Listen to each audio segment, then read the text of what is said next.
Live in high definition from the CBS 4 studios, this is CBS 4 at 10. It's an unfortunate tragedy that happened. Again, our thoughts, prayers, concerns go out to that soldier's family and his unit.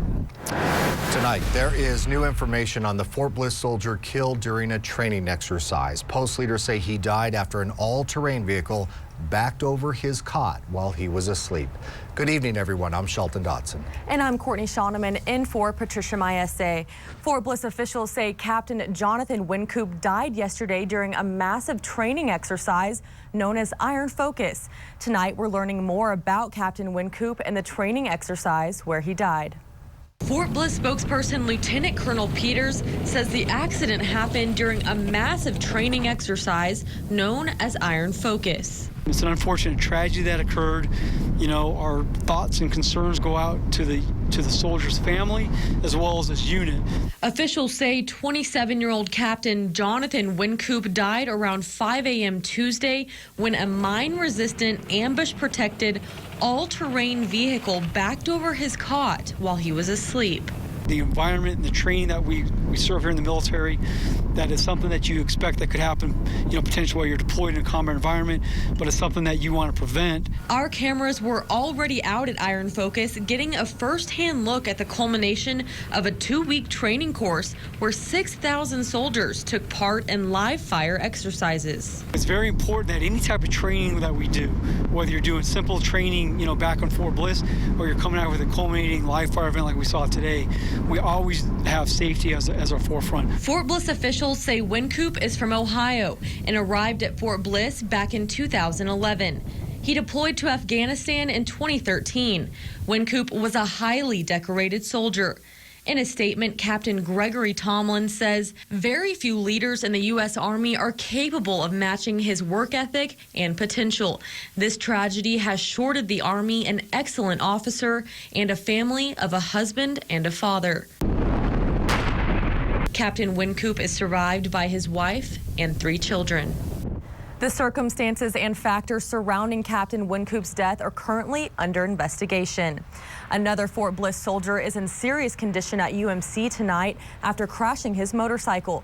The accident happened during rush hour yesterday. Police say Sergeant First Class Cesar Soto Padin lost control and hit the concrete wall on the ramp connecting US 54 to I-10 West. He suffered a serious head injury despite the fact that he was wearing a helmet.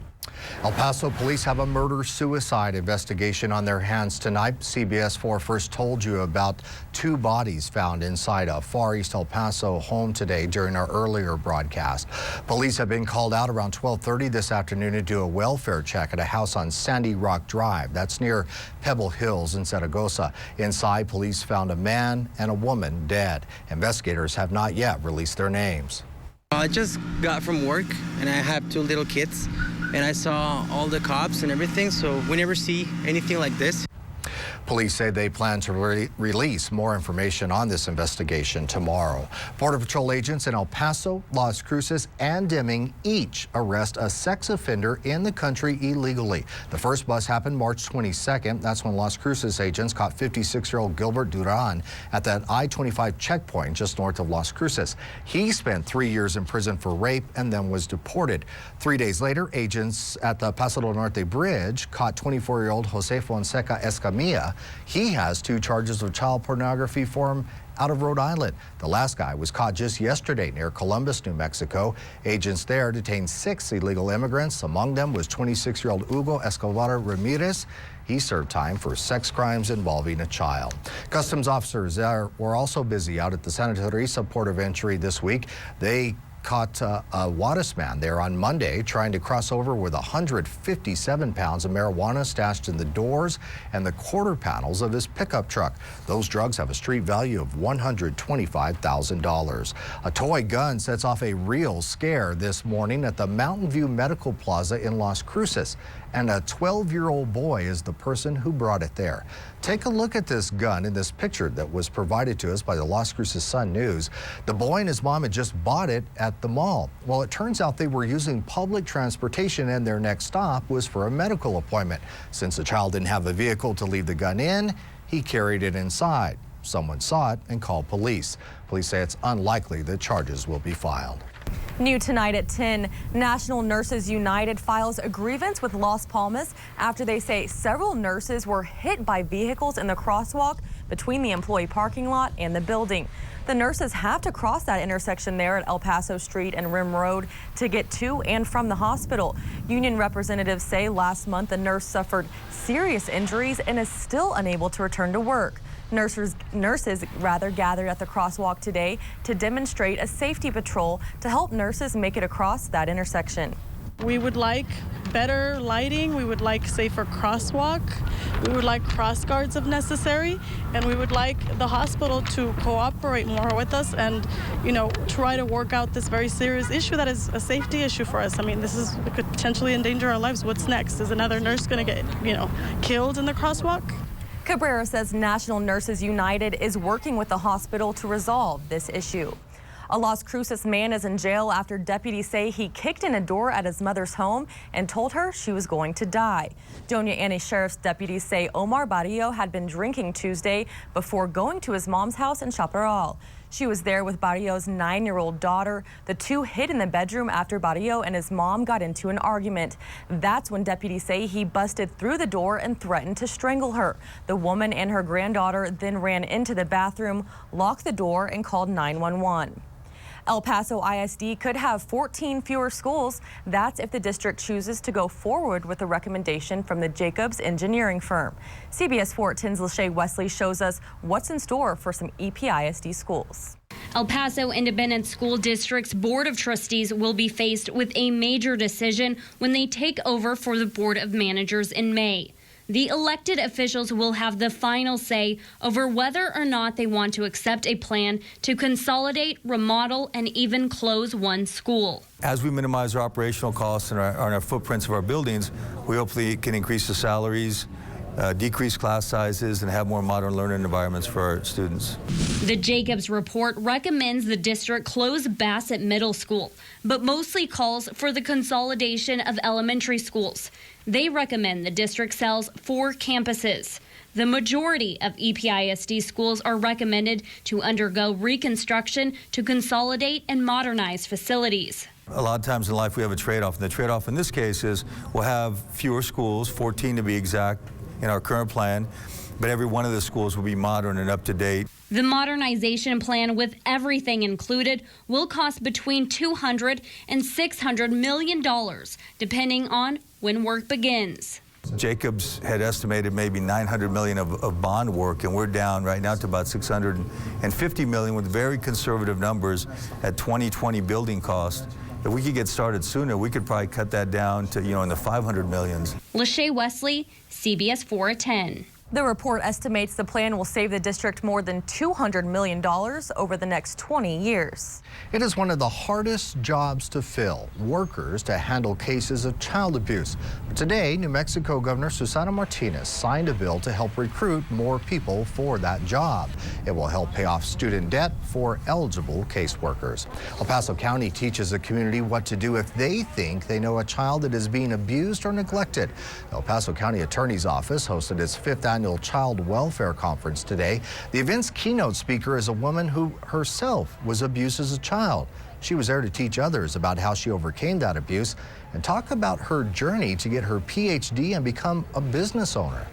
We still have thousands of investigations that take place in El Paso County every year, and we have thousands of children that are deemed to have been abused or neglected by individuals in this community.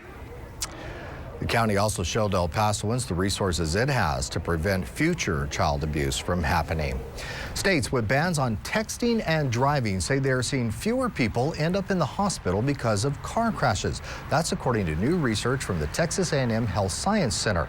Researchers examined crash-related hospitalizations before and after the enactment of statewide bans on texting. 19 states were included in this study. that saw, on average, a 7% reduction in trips to the hospital. Now, Texas does not have a ban on texting and driving, but New Mexico does. Border security was one of several topics touched on by El Paso's new Congressman Will Hurd this afternoon. He was part of a roundtable discussion called Pizza and Politics today in Horizon City. It was put on by the El Paso Hispanic Chamber of Commerce. Other issues addressed included health care and tax reform. Women around the borderland take on a new challenge as they participate in the Mighty Mujer Triathlon. The Mighty Mujer Triathlon is an all-female race featuring 2 distances. This year, athletes have the opportunity to participate in a variety of clinics to help them prepare for the big day. About 400 women are expected to participate in this year's race. It is a swim, bike, run. So we've got 2 different distances. The first distance is a super sprint, which is 300-yard swim, 9.3-mile bike, and a 2-mile run. And then our sprint distance is a 300-yard swim, 18-mile bike, and 3-mile run. The triathlon will take place April 18th in central El Paso. The Paso del Norte Health Foundation kicks off its 20th anniversary celebration with reflecting on its accomplishments. It's been nearly 2 decades since the foundation was first established. Today, the organization took time to evaluate its progress, celebrate accomplishments, and consider plans for the future. It's everything from providing services to new moms and babies, helping to strengthen our preschools, our educational system related to health education, to having smoke-free restaurants and bars. The organization says the biggest improvement within the community has been the decrease in smokers, and fewer people are being diagnosed with lung cancer. Drivers in East El Paso should have an easier time getting around. The newly constructed Zaragoza entrance ramp onto I-10 westbound is now open to traffic. Crews still have to work on the concrete barrier there and install some signs, but the rest of the construction work should be finished next month. Meanwhile, there are a couple of I-10 closures that could affect your commute. The eastbound lanes between the Yarborough overpass and McRae are now closed. They'll reopen at 6 tomorrow morning. The westbound lanes between the Cotton and downtown exits will also remain closed until 6 a.m. tomorrow. A nationwide contest. The special guests that would attend Riverside High School's graduation if they win. A knockout blow. The promoter of a new local boxing company takes a shot at the other El Paso boxing promotions. Cashing in the steps financial advisors say you can take to start building your wealth.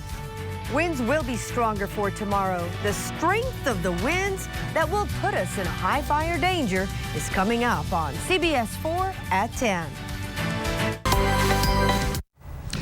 In tonight's Money Sense, who doesn't want to be wealthy? But besides winning the lottery, ask any financial advisor and they will tell you that true wealth is built over time and with a strategy in mind. Having a positive mindset and saving and understanding how your money can work for you. And then also understanding that true wealth is built over a lifetime. It's not something that just happens overnight. Now, there are some simple steps you can take to start building your wealth. Experts say set big goals and begin working towards them. Automate your savings and your 401k payments and, most simply, live within your budget. Riverside High School seniors could have a very important guest on their graduation day. They are participating in a competition against other border city schools all around the country. And if they win, First Lady Michelle Obama would be coming to El Paso for their graduation. The students made a video discussing how important financial aid is for their future education goals. It showed the hard work that students at Riverside go through, not only me, but other kids that we do to go to college and to try and get financial help, because we come from a socioeconomic background and from a low-income region where we don't have a lot of resources, we don't have a lot of opportunities.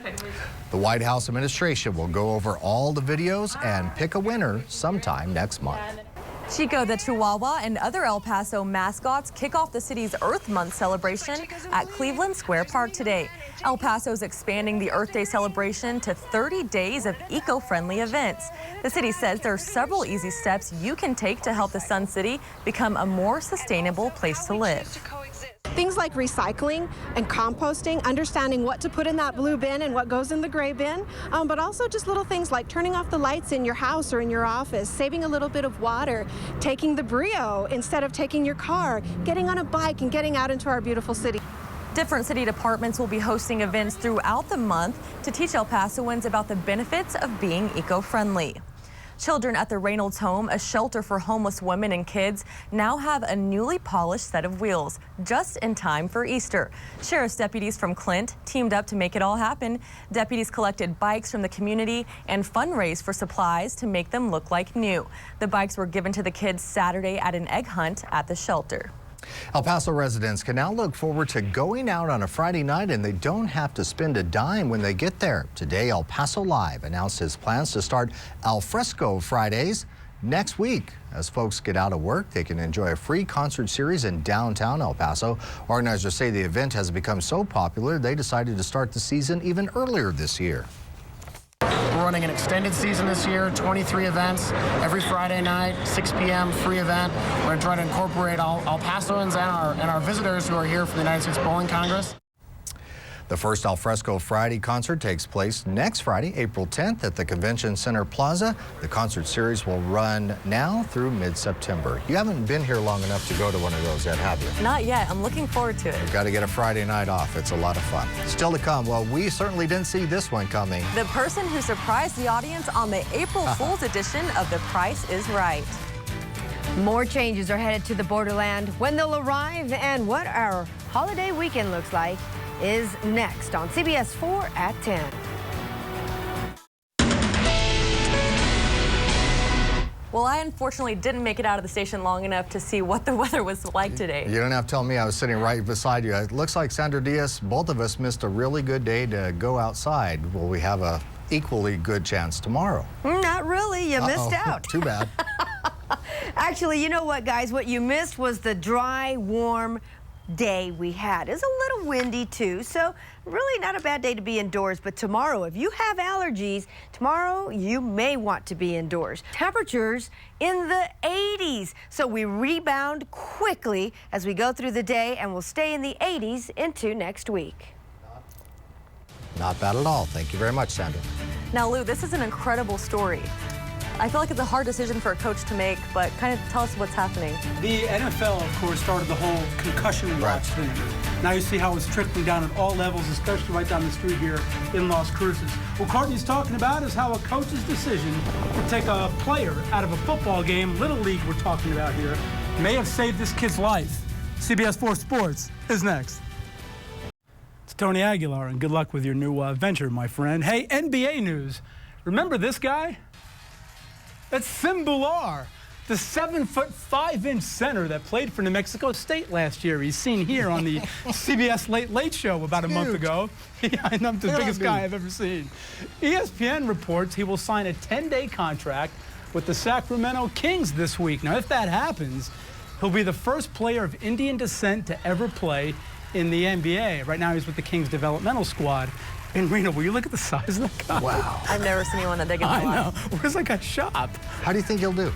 You know, I hear that he's lost a lot of weight, especially since that show, and that was the biggest knock on him was his conditioning. So if he's lost all that weight, maybe he can make it in the NBA. Yeah, we're rooting for him. Could be a lot of fun. All right. Thank you, Lou. Okay. Still to come, a legend, the legend, returns. The special guest who had the audience at The Price is Right really jumping out of their seats, and what he gave one lucky contestant. We had some very special guests in our CBS 4 studios today.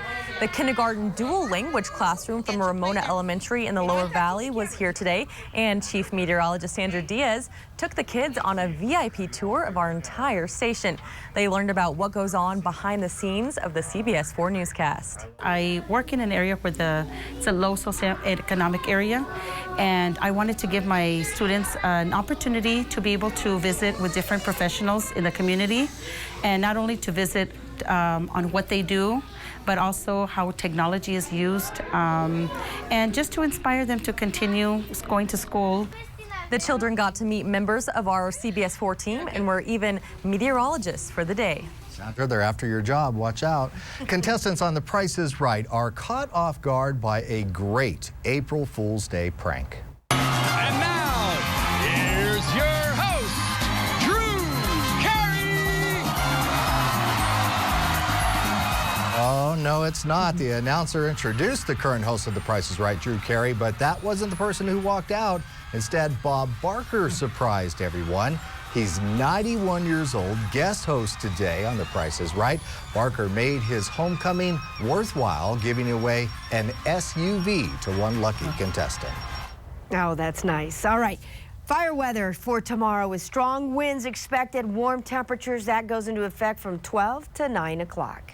All right, be careful. Thank you, Sandra, and thank you, everyone, for spending part of your Wednesday night with us here at CBS 4. Letterman's coming up next. Thanks for joining us. Have a great night. Good night.